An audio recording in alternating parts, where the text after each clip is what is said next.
सतगुर पूरा पार जातो,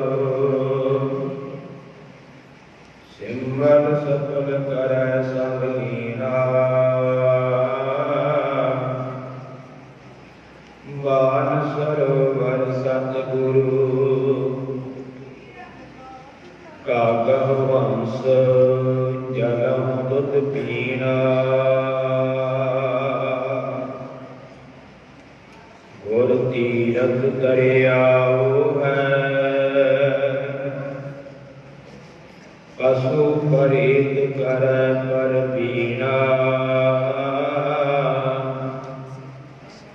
सतगुर बंदी छोड़ है, जीवन मुक्त करੈ ओढ़ीना। गुरमुख मन अपतीज पतीना, गई बबोड़ बंदी छोड़।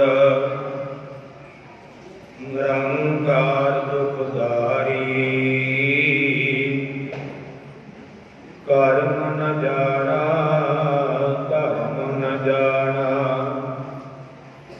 लोभी माया धारी, नाम भरियो भगत गोविंद का।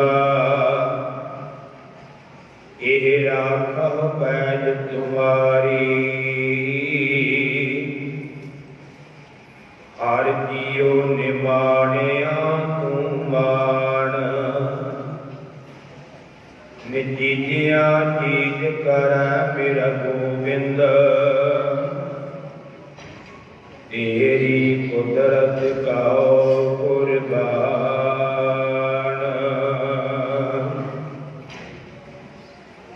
दीवाली दी रात दीवे बालियान, तारे जात सनात अंबर भालियान।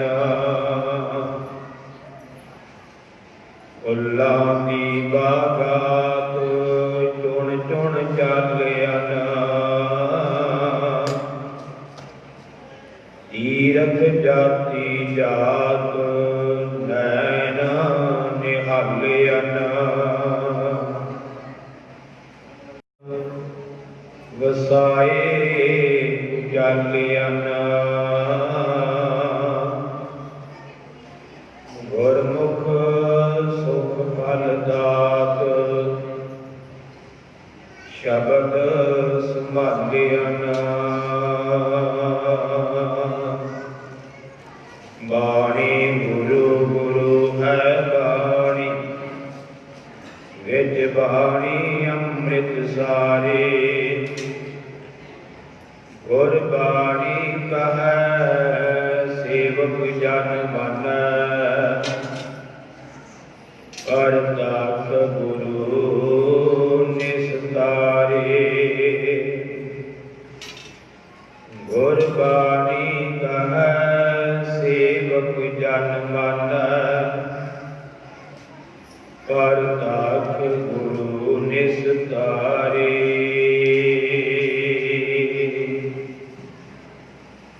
परम सम्मान योग गुरुता गद्दी के सुभाईमान त्यावर शादार ताकत जी के मालक। याहराज हजूर हाजरा हजूर, दसा पातशाहियां दे आत्मिक स्वरूप। धन धन धन साहिब सतगुरु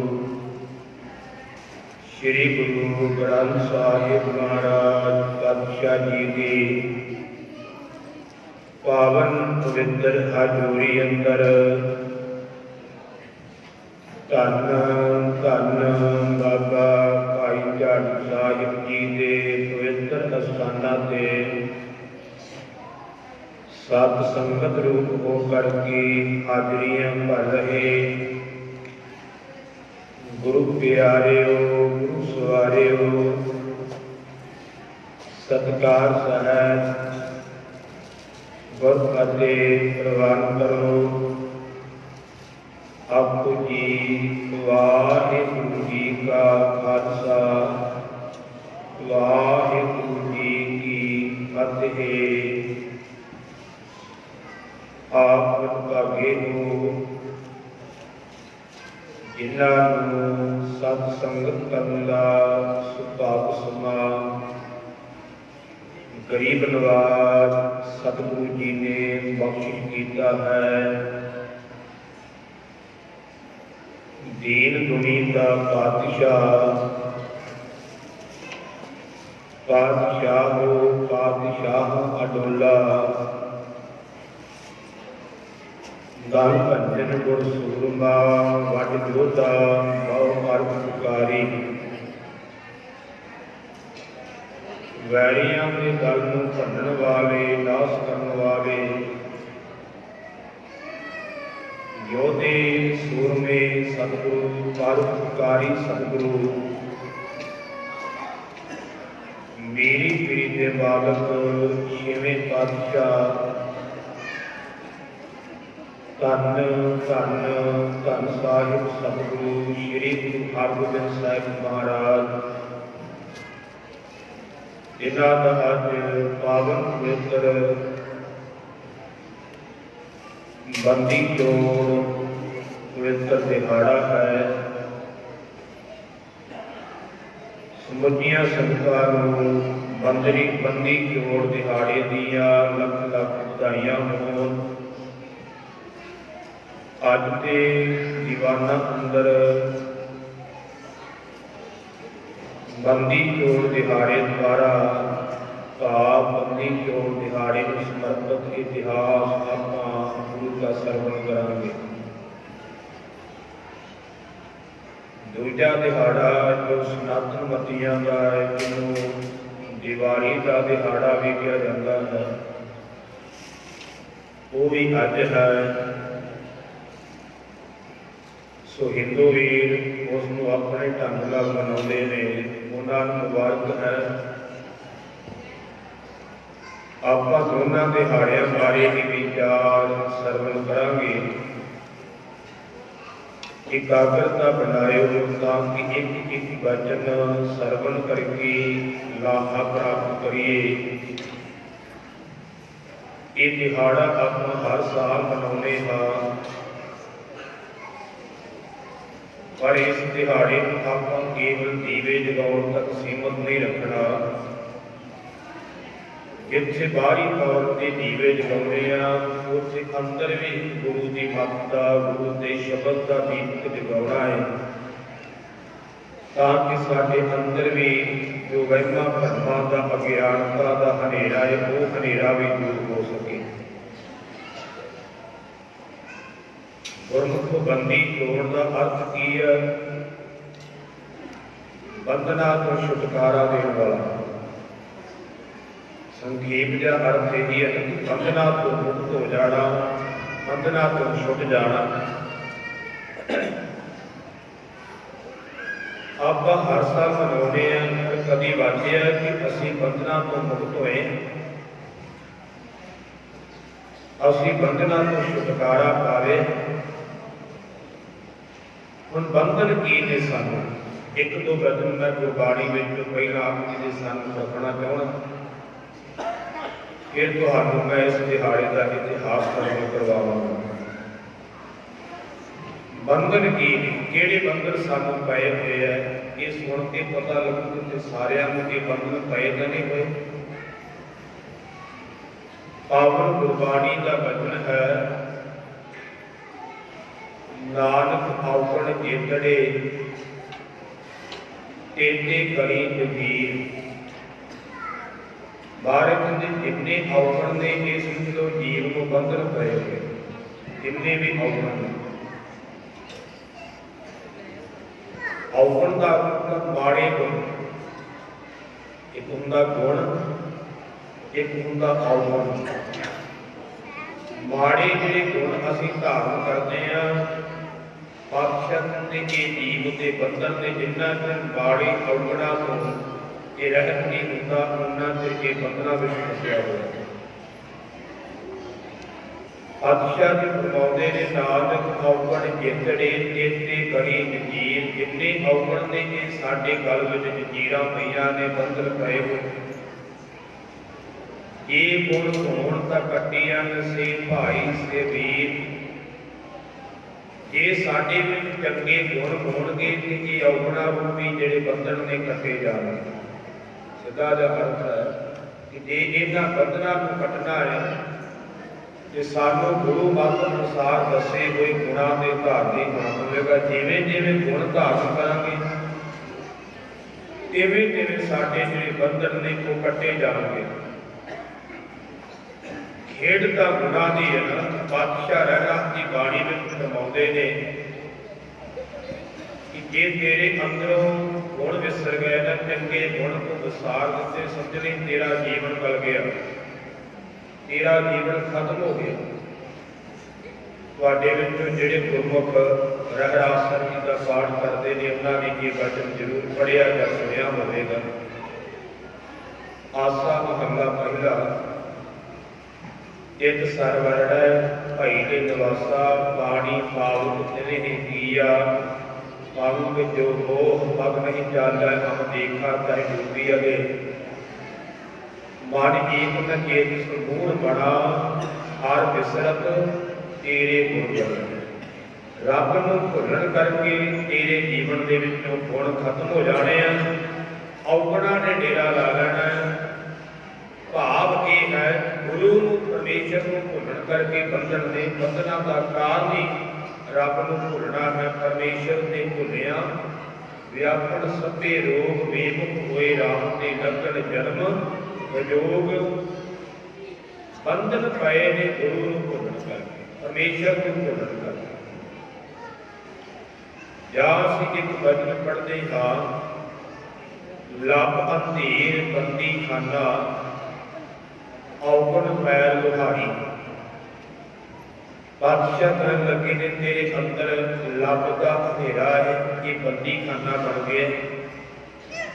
ਤੇਰੇ ਪੈਰਾਂ ਵਿੱਚ ਔਗਣਾਂ ਦੇ ਬੰਧਨ ਪੈ ਗਏ ਨੇ, ਭਾਵ ਬੇੜੀਆਂ ਪੈ ਗਈਆਂ ਨੇ ਤੇਰੇ ਪੈਰਾਂ ਵਿੱਚ ਔਗਣਾਂ ਦੀਆਂ। ਹੁਣ ਹਰ ਸਾਲ ਅਸੀਂ ਬੰਦੀ ਛੋੜ ਦਿਵਸ ਮਨਾਉਣੇ ਆ। ਬੰਧਨਾਂ ਤੋਂ ਰਹਿਤ ਹੋਏ ਨਹੀਂ ਤੇ ਮਨਾਇਆ ਕਦੋਂ? ਮਨਾਇਆ ਤੇ ਤਾਂ ਹੀ ਜਾਵੇਗਾ ਨਾ। ਇਹ ਪਿਛਲੇ ਸਾਲ ਸ਼ਰਾਬ ਪੀਂਦਾ ਸੀ ਤੇ ਇਸ ਵਾਰ ਇਸ ਬੰਧਨ ਤੋਂ ਮੁਕਤ ਹੋ ਜਾਵੇ, ਫਿਰ ਤਾਂ ਤੂੰ ਮਨਾ ਲਿਆ। ਇਹ ਪਿਛਲੇ ਸਾਲ ਬੜੀਆਂ ਕਬਰਾਂ ਤੇ ਮੱਥੇ ਟੇਕਣ ਜਾਂਦਾ ਸੀ, ਇਸ ਵਾਰ ਗੁਰੂ ਤੋਂ ਸਿੱਖਿਆ ਲੈ ਕੇ ਛੱਡ ਦਿੱਤਾ, ਇਹ ਵੀ ਬੰਧਨ ਮੁਕਤ ਹੋ ਗਿਆ।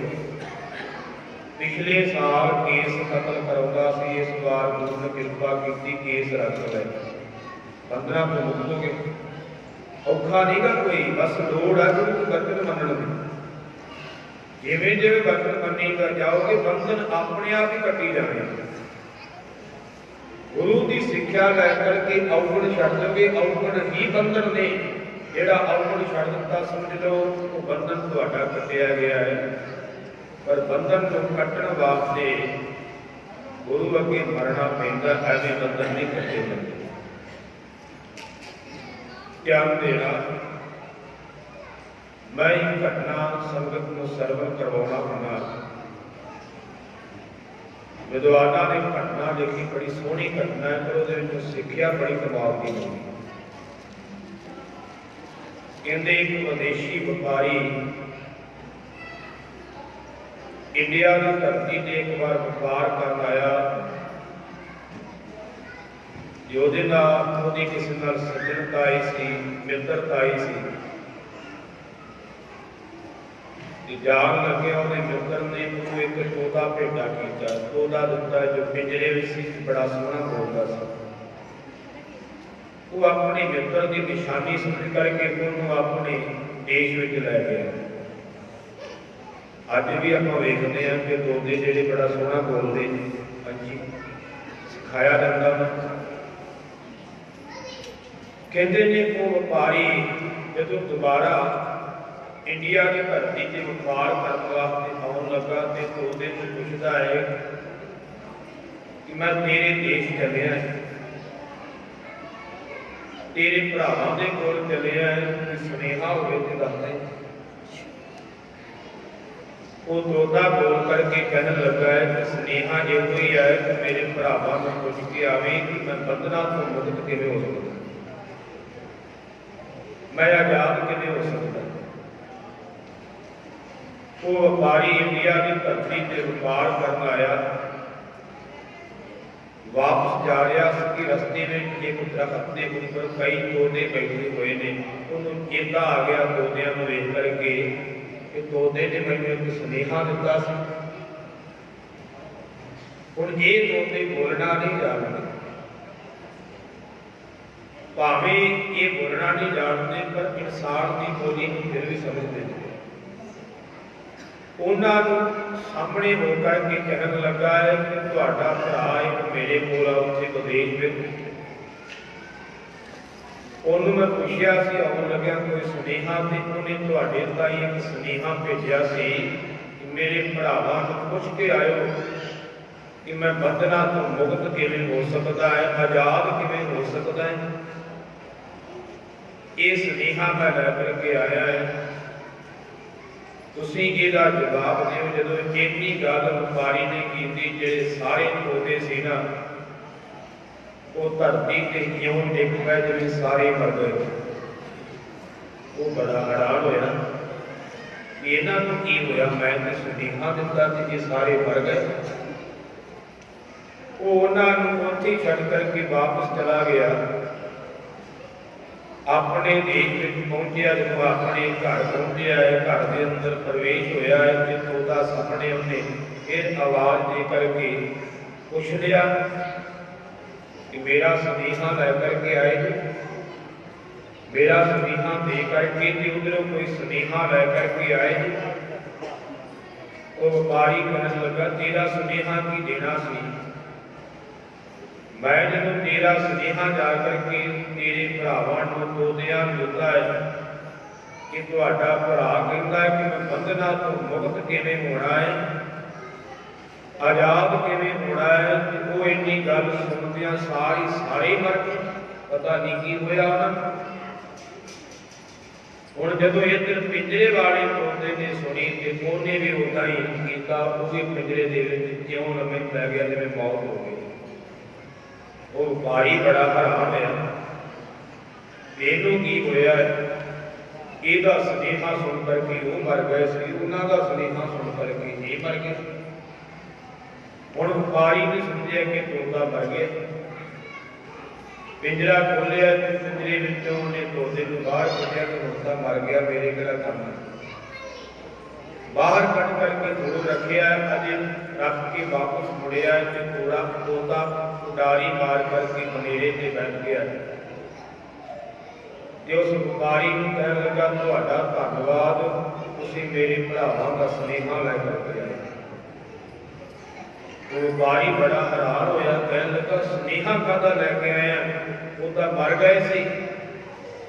कहण लगा वो मरे नहीं सी, उन्हां ने एक सुनेहा दिता सी जे बंधना तो मुक्त होना ते जिउंदियां मर जाना।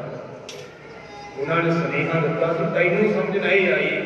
वखरी गल मैं उन्हां दी गल समझ गया, जदों तुसीं सुनेहा उन्हां नूं दिता सी वो सारे धरती ते डिग पे सी, मरे नहीं सी। उन्हां एक सुनेहा दिता सी कि जे पिंजरे विचों आजाद होना है ते जिउंदे जी तैनूं मरना पवेगा। तूं मैनूं आके सुनेहा दिता ते मैं उसे वेले उसे तरह कीता कि तूं मैनूं पिंजरे चों बाहर कढ दिता।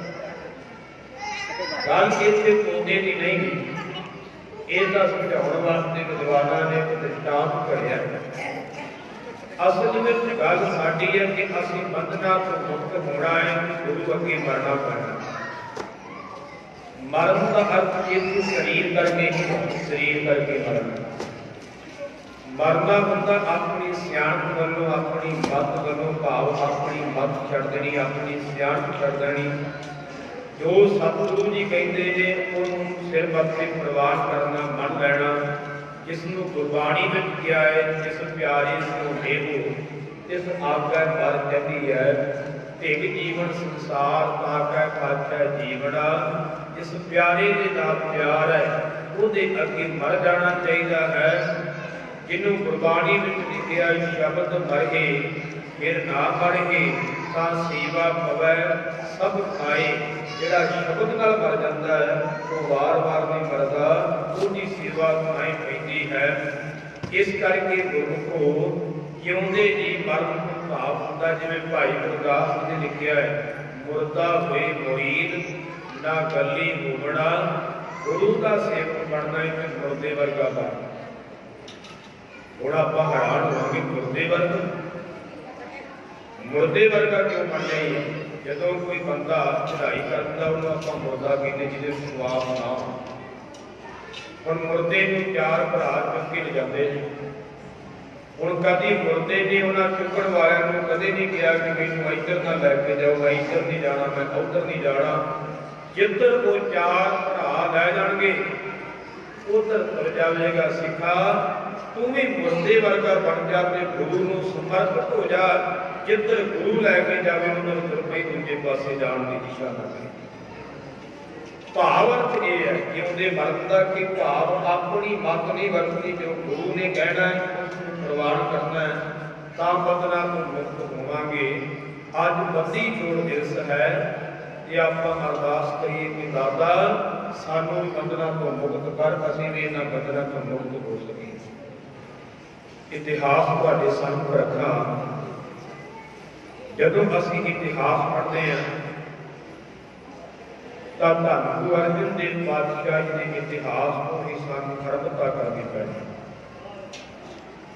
ਸਤਿਗੁਰੂ ਅਰਜਨ ਦੇਵ ਪਾਤਸ਼ਾਹ ਮਹਾਰਾਜ, ਸਤਿਗੁਰੂ ਗੁਰੂ ਅਰਜਨ ਦੇਵ ਪਾਤਸ਼ਾਹ ਜੀ ਦੇ ਪੰਜਵੇਂ ਸਰੂਪ, ਜਿਨ੍ਹਾਂ ਬਾਰੇ ਭੱਟਾ ਨੇ ਵਚਨ ਲਿਖਿਆ ਹੈ, ਰਾਮਦਾਸ ਗੁਰੂ ਜਗ ਤਾਰਨ ਕਉ ਔਰ ਜੋਤ ਅਰਜਨ ਵਾਹੇ ਧਰੀ। ਧੰਨ ਗੁਰੂ ਰਾਮਦਾਸ ਜੀ ਨੇ ਸੰਸਾਰ ਨੂੰ ਤਾਰਨ ਵਾਸਤੇ ਗੁਰੂ ਜੋਤ ਗੁਰੂ ਅਰਜਨ ਸਾਹਿਬ ਦੇ ਵਿੱਚ ਨਿਕਾਲ ਦਿੱਤੀ।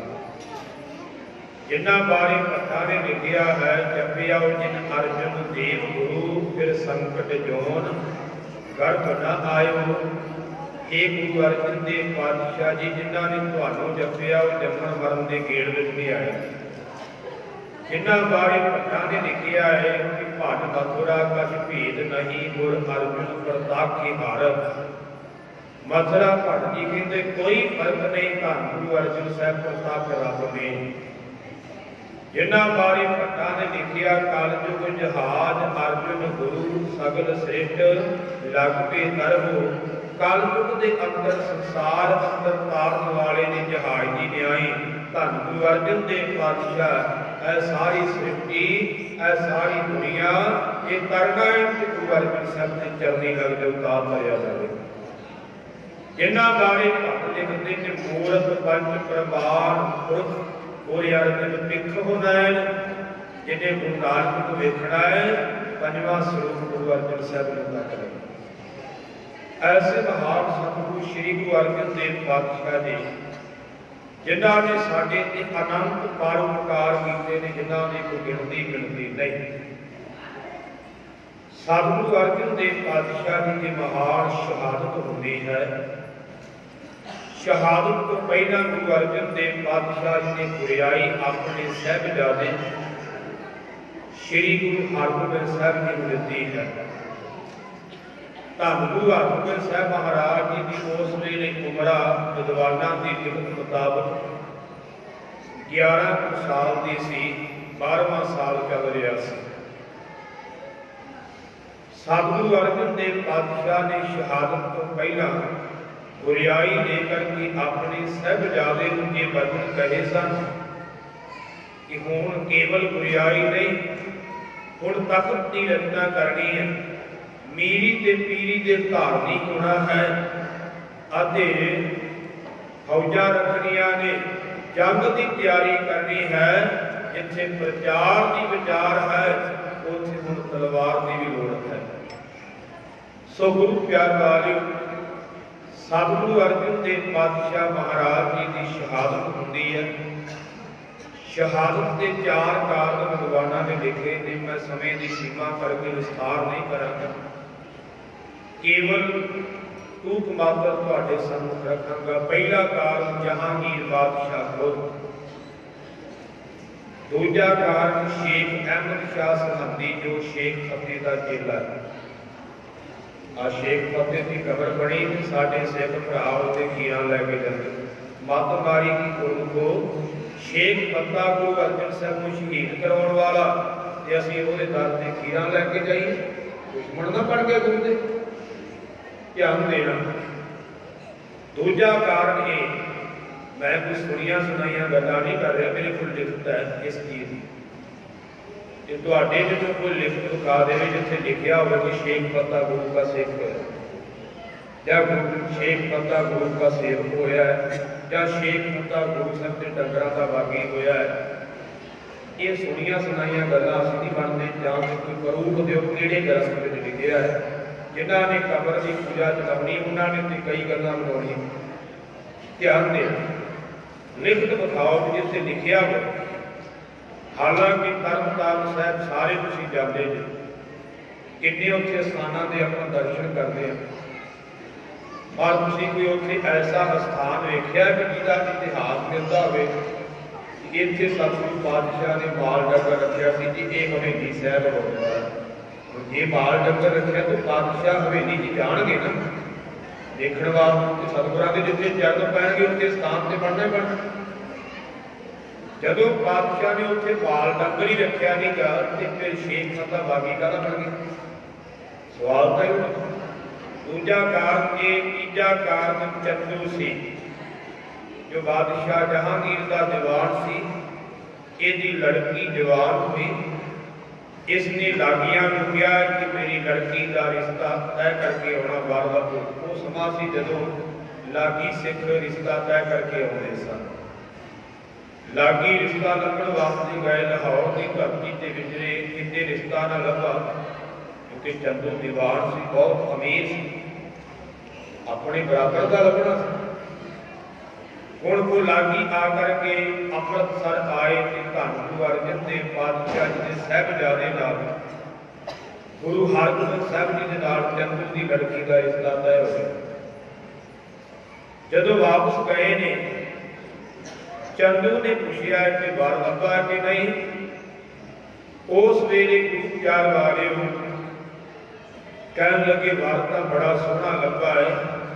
धन गुरु अर्जन देव पातशाह जी जिन्होंने सारा संसार नमस्कार करता है, जिन्हों की हर पासे वडियाई है, उन्होंने साहिबजादे गुरु हरगोबिंद साहब के नाल तुहाडी बच्ची का रिश्ता तय करके। चंदू हुण हंकारी सी, कहन लगा चलो जो तुसीं कर आए हो ठीक है, हुण बदलिया नहीं जा सकता, पर तुसीं तां चबारे की गिरट मोरी नूं लाए शब्द वरतिया है। चबारे का अर्थ है उच्चा, मोरी का अर्थ नीवा, भाव से अपने आप को चबारा किया, गुरु नानक के घर को नीवा मोरी किया। दूजा वचन किया कि चलो जो हो गया सो हो गया, मेरी बच्ची सिखां की माता से अगवावे। हुण ये दो शब्द कौड़े गुरु घर प्रति वरते निंदिया वाले और सिखां ने सुने ते बड़ा दुख लगा। दिल्ली के सिखां ने उस वेले ही इकट्ठे होकर के गुरु अर्जन देव पातशाह ने एक चिट्ठी लिख दी है कि पातशाह जी इस पापी की लड़की का रिश्ता मंजूर ना किया जाए। इसने गुरु नानक के घर की निंदिया की, अपने आप को चबारा किया, तुहानू मोरी किया है, इस करके ये घर का रिश्ता तय ना किया जाए, मंजूर ना किया जाए। सतगुरां ने संगत की बेनती मनद्या होया चंदू की लड़की का रिश्ता जिहड़ा मोड़ दिता, नहीं लेना सी। चंदू इस करके सतगुरां दे नाल विरोधी बन गया, ये भी शहीदी का कारण होया।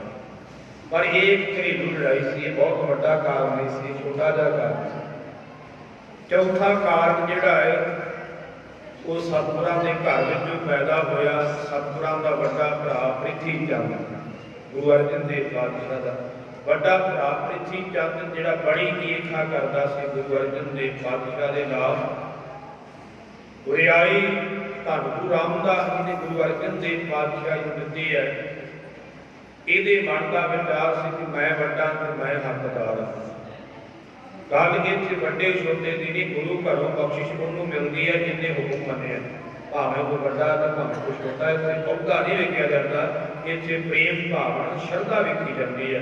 ਇੱਥੇ ਅਮੀਰੀ ਗਰੀਬੀ ਨਹੀਂ ਵੇਖੀ ਜਾਂਦੀ, ਇੱਥੇ ਜਾਤ ਪਾਤ ਨਹੀਂ ਵੇਖੀ ਜਾਂਦੀ, ਇੱਥੇ ਭਾਵਨਾ ਵੇਖੀ ਜਾਂਦੀ, ਸ਼ਰਧਾ ਵੇਖੀ ਜਾਂਦੀ। ਸਤਿਗੁਰੂ ਰਾਮਦਾਸ ਪਾਤਸ਼ਾਹ ਦੇ ਹੁੰਦਿਆਂ ਵੀ ਇਸਨੇ ਝਗੜਾ ਕੀਤਾ ਸੀ। ਗੁਰੂ ਰਾਮਦਾਸ ਜੀ ਨੇ ਬਚਨ ਉਚਾਰਿਆ ਸੀ, ਕਾਹੇ ਪੂਤ ਝਗੜਤ ਹਾਉ ਸੰਗ ਬਾਪ, ਜਿਨਕੇ ਜੜੇ ਵਡੀਰੇ ਤੁਮ ਹੋ ਤਿਨ ਸਿਉ ਝਗੜਤ ਪਾਪ। ਮਾਰੇ ਕਿ ਪੁੱਤਰਾ ਕਾਹਦੇ ਵਾਸਤੇ ਆਪਣੇ ਬਾਪ ਨਾਲ ਝਗੜਾ ਕਰਦਾ, ਜਿਹਨੇ ਤੈਨੂੰ ਜਨਮ ਦਿੱਤਾ ਹੈ, ਪੈਦਾ ਕੀਤਾ ਹੈ, ਪਾਲਿਆ ਪੋਸ਼ਿਆ ਹੈ, ਉਹਦੇ ਨਾਲ ਝਗੜਾ ਕਰਨਾ ਹੈ ਬੜਾ ਵੱਡਾ ਪਾਪ ਹੀ। ਇਹ ਸ਼ਬਦ ਵਰਤੇ ਪ੍ਰਿਥੀ ਚੰਦ ਨੇ ਵੀ ਪੂਰਾ ਯਤਨ ਕੀਤਾ ਗੁਰੂ ਅਰਜਨ ਦੇਵ ਪਾਤਸ਼ਾਹ ਨੂੰ ਸ਼ਹੀਦ ਕਰਾਉਣ ਵਿੱਚ। ਸਤਿਗੁਰੂ ਅਰਜਨ ਦੇਵ ਪਾਤਸ਼ਾਹ ਜੀ ਦੀ ਸ਼ਹਾਦਤ ਹੋਈ। ਗਰੀਬ ਨਵਾਜ ਪਾਤਸ਼ਾਹ ਨੂੰ ਦੇਗ ਵਿੱਚ ਉਬਾਲਿਆ ਗਿਆ, ਤੱਤੀ ਤਵੀ ਤੇ ਬਿਠਾਇਆ ਗਿਆ, ਸੀਸ ਦੇ ਉੱਪਰ ਤੱਤੇ ਰੇਤੇ ਨੂੰ ਪਾਇਆ ਗਿਆ ਹੈ। ਪਰ ਪਾਤਸ਼ਾਹ ਅਡੋਲ ਬੈਠੇ ਤੇ ਰੱਬੀ ਗੀਤ ਗਾਉਂਦੇ ਸਨ, ਤੇਰਾ ਕੀਆ ਮੀਠਾ ਲਾਗੈ ਹਰ ਨਾਮ ਉਤਾਰ ਉਤਾਰ ਕੁਲਾਂਗੈ। ਸ਼ਹਾਦਤ ਤੋਂ ਬਾਅਦ ਧੰਨ ਗੁਰੂ ਹਰਗੋਬਿੰਦ ਸਾਹਿਬ ਮਹਾਰਾਜ ਗੁਰਿਆਈ ਦੇ ਮਾਲਕ ਬਣੇ। ਜੋ ਹੁਕਮ ਸੀ ਉਸ ਹੁਕਮ ਮੁਤਾਬਕ ਸ੍ਰੀ ਅਕਾਲ ਤਖ਼ਤ ਸਾਹਿਬ ਦੀ ਰਚਨਾ ਹੋਈ ਸੀ। ਮੈਂ ਤੁਹਾਨੂੰ ਇੱਕ ਪ੍ਰਸੰਗ ਸੁਣਾਉਣਾ ਚਾਹੁੰਦਾ ਜਿਹੜਾ ਤੁਸੀਂ ਅਜੇ ਤੱਕ ਸੁਣਿਆ ਨਹੀਂ ਹੋਣਾ, ਕਿਉਂਕਿ ਇਹ ਬੜਾ ਗਹਿਰਾ ਪ੍ਰਸੰਗ ਅਕਾਲ ਤਖ਼ਤ ਸਾਹਿਬ ਦੀ ਰਚਨਾ ਦਾ। ਇਸ ਨੂੰ ਧਿਆਨ ਦਿਓ। ਜਦੋਂ ਅਸੀਂ ਗ੍ਰੰਥ ਪੜ੍ਹਦੇ ਹਾਂ ਗੁਰਬਿਲਾਸ ਪਾਤਸ਼ਾਹੀ ਛੇਵੀਂ, ਉਸ ਗ੍ਰੰਥ ਦੇ ਵਿੱਚ ਛੇਵੇਂ ਪਾਤਸ਼ਾਹ ਦਾ ਇਤਿਹਾਸ ਵਿਸਥਾਰ ਨਾਲ ਲਿਖਿਆ ਹੋਇਆ।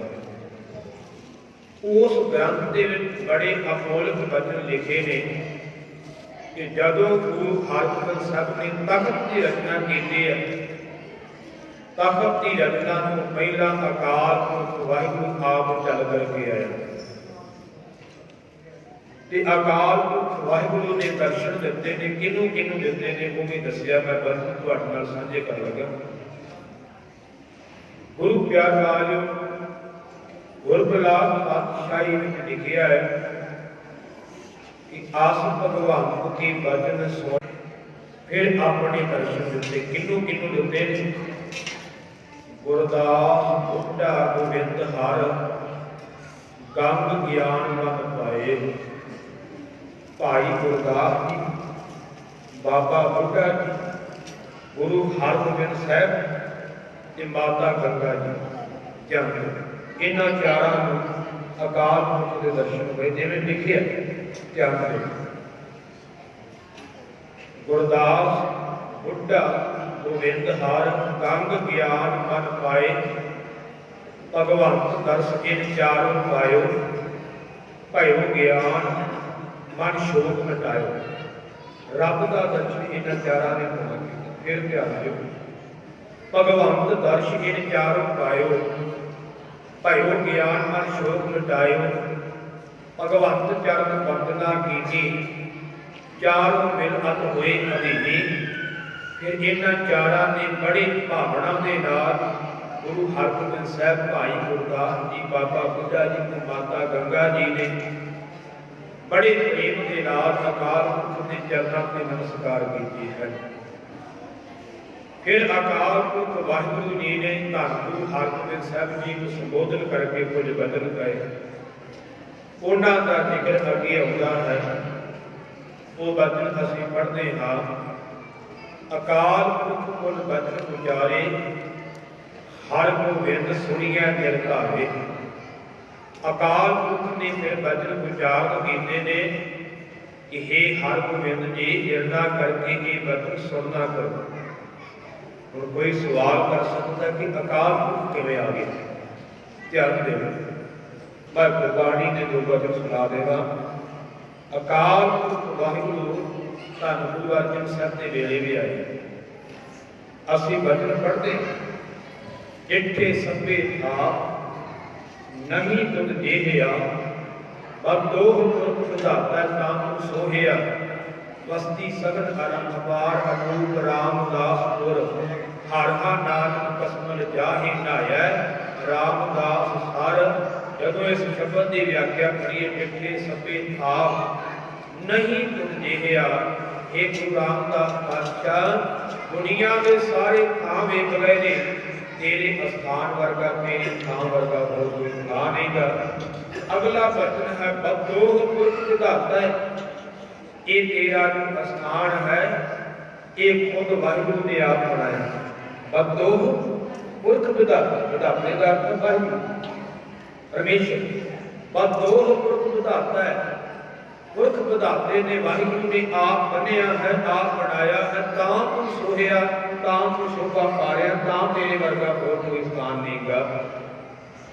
पहले प्रकाश वेले जिहड़ा पहला हुक्मनामा आया ਉਹਦੇ ਵਿੱਚ भी गुरु अर्जन साहब ने ऐसे ही वचन ने संतां के कारज आप खलोया हर काम करावन आया राम। वो अपने प्यारिਆਂ के कारज में आप खलोता ते आप कारज कराउण वास्ते आया वाहिगुरू। धरत सुहावी ताल सुहावा विच अमृत जल छाया राम। वाहिगुरु के आउण करके ये अमृतसर की धरती भी सुहावनी हो गई है, ये ताल भी सुहावना, ताल का सरोवर, सरोवर भी सुहावना हो गया है। इस पावन सरोवर के अमृत जल जिहड़ा वो भरिया हुआ है।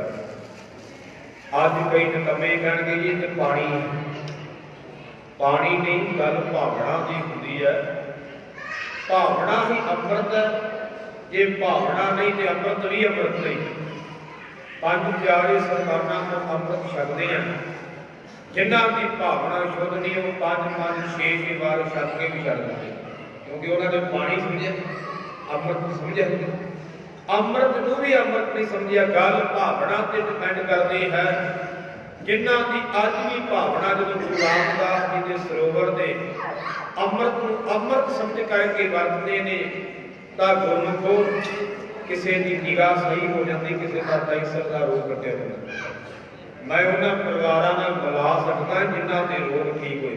जे कोई आखे ना पिया मैं सुनिया सुनाई गल्लां, बड़े परिवार जिन्होंने मैं जानता है जिन्हों के रोग कटे गए हैं, तो अनगिनत परिवार ऐसे हैं जिन्होंने मैं जानता नहीं पर उन्होंने रोग कटे।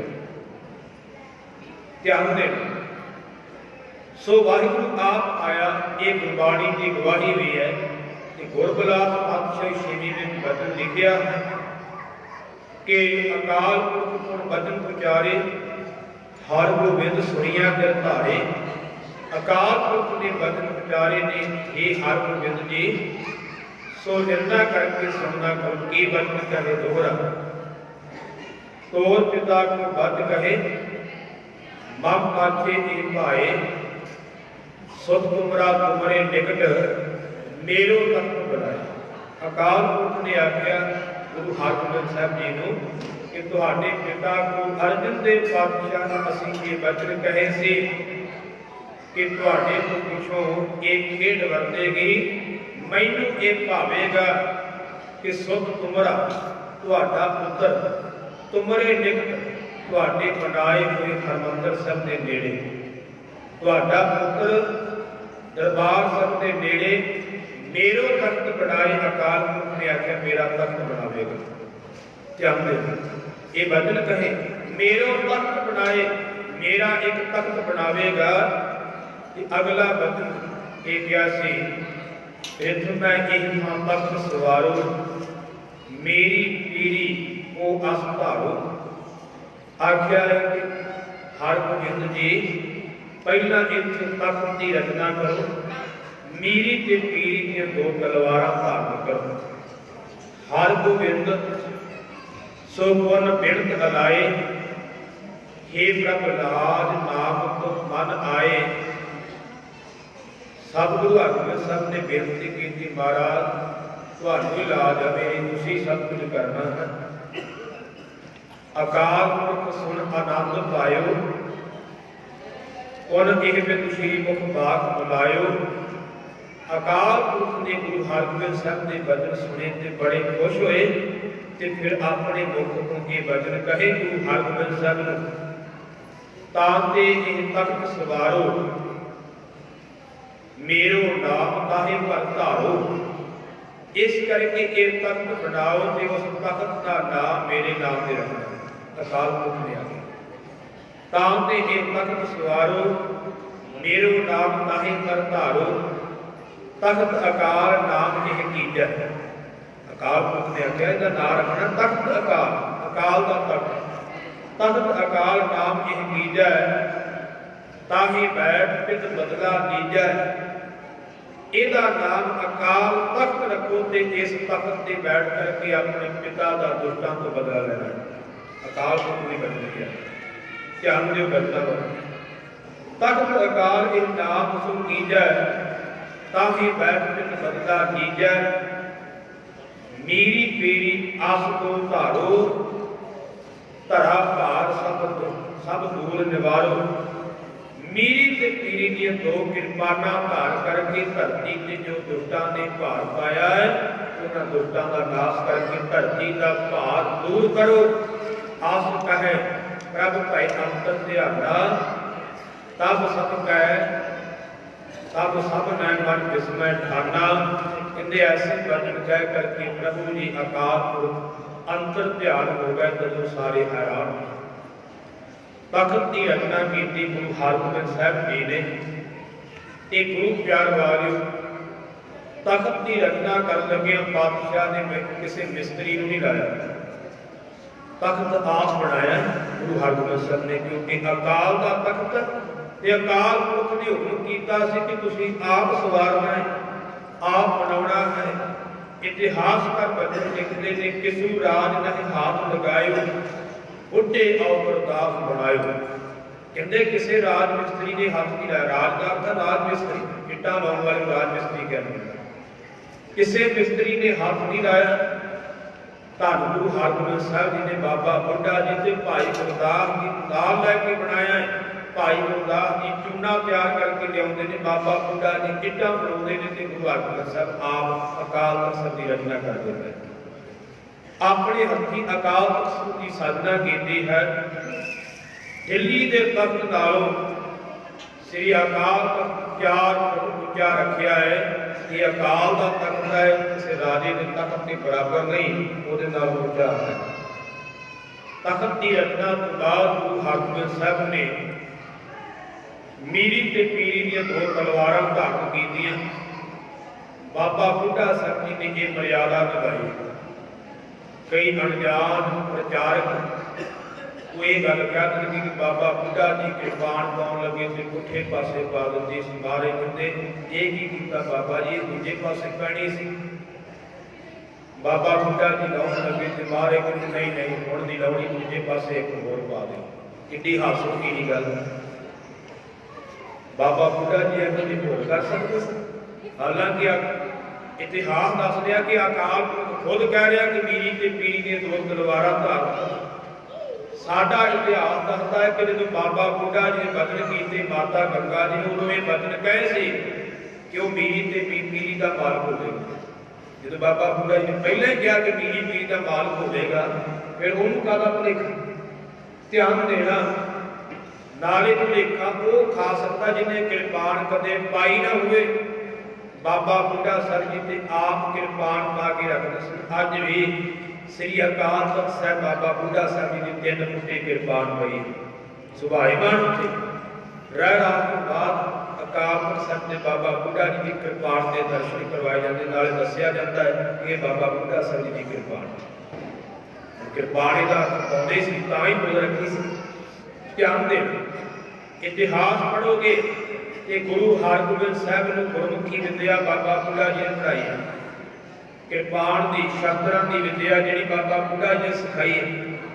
घोड़ सवारी बाबा बुढ़ा जी ने सिखाई है। तो सिखावेगा तो वही है ना जो आप जानता होवे। इसका मतलब बाबा बुढ़ा साहब जी शस्त्र चलाना जानते सन कि उन्होंने भुलेखा पै जाए कि जिन्हें कभी नाक पाई हो तो भावें पुठे पासे पा दे। जिहड़ा ये कर्म पहला जानता है नाले ब्रह्म ज्ञानी कदे भुल नहीं कर सकता। इस पहला ही अकाल पुरख का जो नियत किया होया समा से उसके मुताबिक ही गुरमुख को एक खेड वर्ती है। एक विद्वान ने लिखना किया है, वो विद्वान बड़ा सुंदर लिखता है। वो कहता है शाले शाले दे एक फुल विचों गुलजार पैदा हो गई, सुखमणी साहब विचों चंडी की वार पैदा हो गई, देग ते उबलते पानी तूफान पैदा हो गया, सुनिया तवी के लोहे विचों तलवार पैदा हो गई। विद्वान लिखता जी तवी का लोहा तपिया से गुरु अर्जन साहब के थले ये मीरी ते पीरी ਉਹਦੇ ਵਿੱਚ पैदा हुई, ये मीरी की कृपान ਉਹਦੇ ਵਿੱਚ पैदा हुई है। तख्त से बैठ करके सतगुरां ने हुक्मनामे जारी किए, जिहड़ा सिख शस्त्र लैकर के आवेगा, घोड़े लैके आवेगा वधिया, ਉਹਦੇ ਤੇ साडी बहुती खुशी होगी। सिख शस्त्र लैके आउण लगे, घोड़े भेटा होण लगे,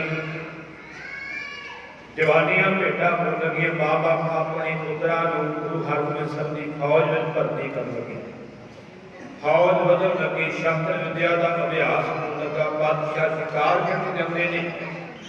तख्त से बैठ करके बादशाह ने परण किया है, जिन्होंने ने गुरु अर्जन देव पातशाह को शहीद किया, उन्होंने पापियों को उन्होंने कीर्ति का फल असीं देना। ये परण किया है, जेड़े जेड़े अनजान सन, कच्चे पिले सन, वो सिख भी डर गए तो माता जी कह लगी महाराज जी उम्र अजे छोटी है, पर बड़ा बड़ा कर दिया। पर सतगुरु पातशाह जी खेल बरताते गए, सतगुरां दी फौज रखण दी, तख्त साजण दी, इस परद करदियां गल्लां दिल्ली की धरती ते पहुंचियां, ते जिन्हां ने पाप कीता सी वो कंबण लगे। इन्हां दी ताकत वध रही है कि साडा लेखा हुण होवेगा। सब तो ज्यादा चंदू कंबिया, क्योंकि चंदू नंगा सी, बाकी छुपे हुए थे, क्योंकि चंदू ने अगे लग के कर्म किया तो सारिया ने, पर बाकियां का ढकिया गया सी, चंदू का कर्म नंगा हो गया सी। करवाया बादशाह ने सी, चंदू को हुक्म दे करके बादशाह सिंध में चला गया सी कि मेरे ते दोष ना आवे, लोग मैनू ना कह, मैं कहूँगा मैं तो इतने हैगा नहीं, सब कुछ चंदू ने किया। अज भी लीडर इदा ही करते, अपने बंदियां को काम करवा देंगे, लोग कहते जी ये सारा संबंध ही कोई नहीं, जो उन्होंने कहते साडा नाम ना लई अंदर ही अंदर तेन असीं छड़ा लांगे, अपना नाम नहीं आउगा। ये पहला तो लैके सिलसिला इदा ही चलता है। चंदू ज्यादा डरिया है, क्योंकि गुरबाणी का फैसला है, सो डरा जे पाप कमाऊंगा धर्मी विकसेत, डरदा वो है जिन्हें पाप कमाया। धर्मी बंदा तो आरे थले बैठा भी पूछे, तब चंदू कंब रहा है, पापी के मारने को पाप महाबली है। इसने वियोता को दुनिया ने बादशाह प्रभा करके सतगुरां दिल्ली आने वास्ते स्नेहा भेजा, बुलावा भेजा, गुरु हरगोबिंद साहब को दिल्ली मंगाओ। यही सोच सी कि जिवें मैं गुरु अर्जन देव को मारिया, इवें उन्होंने साहिबजादे भी खत्म कर दिया। मारिया शब्द वो वरत रहा है, अपना तो शहीद ही शुरू करते, मैं ਉਹਦੇ ਵੱਲੋਂ ही शुरू करते ध्यान देना। सो गुरु हरगोबिंद साहब महाराज दिल्ली की धरती से गए, जिथे गुरुद्वारा मजनू टिल्ला साहब बनया होया, उत्थे पातशाह ने आसन लाया। मजनू टिल्ला अस्थान अज भी उस तरह है, उसका नाम अज भी मजनू टिल्ला साहब है। कईयां के मन में ख्याल होगा कि उसका नाम मजनू टिल्ला क्यों। उस स्थान से पहला धन गुरु नानक साहब गए। मजनू एक संत का नाम से, टिल्ला कहते हैं टिब्बे को। उस टिब्बे के उत्ते वो संत रहिंदा सी, जिहड़ा गुरु नानक साहब को चेते करता सी, महाराज को दर्शन देने वास्ते गए। उस संत के नाम से उस स्थान का नाम मजनू टिल्ला साहब है। तो धन गुरु हरगोबिंद साहब जिस वेले गए ने, महाराज जी को उत्थे आसन लाया। बादशाह जहांगीर नाल मिलाप होया, बादशाह ने राजनीति वर्त करके गुरु हरगोबिंद साहब नाल प्रेम बना लिया ताकि मैं बच जावा। चंदू ने सोचा कि मैं ते चाल होर खेडी सी, गुरु हरगोबिंद साहब को मारन वास्ते सद्या सी, पर इन्हां दा ते मिलाप हो गया। ये जे सगों नेड़े हो गए है, किते ऐसा ना होवे इन्हां दा बहुता प्रेम बन जावे ते गुरु हरगोबिंद मेरी मंग करन बादशाह को ते बादशाह मैनूं फड़ के इन्हां दे हवाले कर दे। डरदा सी। इस करके उसने अगली वियोत हुंदी है, एक ज्योतिषी नूं खरीदिया। खरीदे उदों भी जाते सी बंदे, खरीदे अज भी जाते। ज्योतिषी नूं खरीदिया, उन्होंने कहा कि तू जाकर के बादशाह के मन में भरम पाउणा, ते जदों भरम पै जावे तो फिर उन्हें तुहानूं पुछना कि इहदा हुण उपाय को दसो। जदों उपाय दसन ते इस ढंग नाल दसना है, तैनूं मैं इन्ना धन देवांगा। ज्योतिषी गया, बादशाह के दरबार में पहुंचया, सलाम कीती है, मुंह लटका लिया कि जिवें बड़ा दुखी हुंदा है। बादशाह कहने लगा, ज्योतिषी जी की गल है, बड़े दुखी नजर आ रहे जो केड़ा तुहाडा उतरिया होया है। कहने लगा, बादशाह सलामत, साडा दुख सुख ते तुहाडे नाल, जे तुसीं सुखी ते असीं सुखी, जे तुसीं दुखी ते असीं दुखी। बादशाह कहने लगा, मैनूं केड़ा दुख है जिहड़ा तूं दुखी हो रहे हैं। आख्या बादशाह सलामत, पहला तो नहीं, पर आने वाला समा तुहाडे ते बड़ा भयानक होने वाला है। भरम पाउणा सी, बादशाह वैसे भी करना नहीं करते। गुरु प्यार वाले आख्या कैसा समा आने वाला है। कहने लगा, मैं तुहाडी कुंडली वेखी है, तुहाडी कुंडली मुताबक तुहाडे ते 60 सदी आने वाली है।